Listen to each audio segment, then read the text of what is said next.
ஹாய்மா, இதுதான் எங்கள் ஊர் ஆற்று திருநாள். இது எப்போவுமே நாங்கள் காலையிலே வந்துடுவோம். ஆனால் இன்றைக்கி ரொம்ப லேட் ஆயிடுச்சு, வர்றதுக்கே 2 மணி ஆயிடுச்சு. இது ஆற்று திருநாள்னு சொல்லியாச்சுன்னா, விழுப்புரம் மாவட்டத்தில் இருக்கிற எல்லா ஊர் கோவிலில் உள்ள சிலைகளை எடுத்து அலங்காரம் பண்ணி இங்கே கொண்டு வந்துடுவாங்க. கொண்டு வந்து இங்கே ஆற்றுல கொண்டு வந்துட்டு படைச்சிட்டு காலையிலே வந்துடுவாங்க. எல்லோரும் காலையில் வந்து சாமிகளையும் வச்சு படைச்சிட்டு ஈவினிங் ஒரு 6 மணி ஆனோன்னா எல்லோரும் எடுத்துகிட்டு கிளம்பிடுவாங்க. எல்லா ஊர் சாமியவும் நம்ம ஒரே இடத்துல வச்சு இங்கே வச்சு பார்க்க முடியும். ரொம்ப ஜாலியாகவும் இருக்கும். எப்போவுமே வெயில் பயங்கரமாக இருக்கும். ஆனால் இந்த வருஷம் கிளைமேட் சூப்பராக இருந்தது. ஒரு மோடம் போட்ட மாதிரியே இருந்தது. ஆனால் மழை எதுவும் வரல, லைட்டாக மழை தூரிச்சு. ஒதுங்கி நிற்கிற மாதிரியானது இல்லை, ஆனால் சும்மா லைட்டாக மழை தூரிச்சு.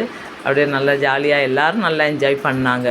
சாதாரணமாக வெயில் அடிக்கும்போது ஒதுங்கி ஓடி போய் நிற்பாங்க டயர்டாகி. ஆனால் இந்த வருஷம் அப்படி எதுவும் இல்லாமல் எல்லோரும் ஜாலியாகவே என்ஜாய் பண்ணிகிட்டு இருந்தாங்க.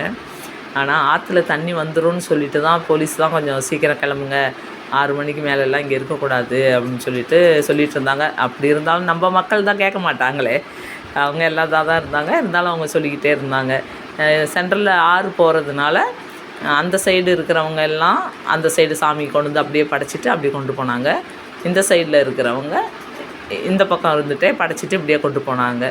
ஆனால் போன வருஷம் அப்படி இல்லை. ஆற்றுலேருந்து இந்த லாஸ்ட்லேருந்து அந்த லாஸ்ட் வரைக்கும் போக முடிஞ்சது.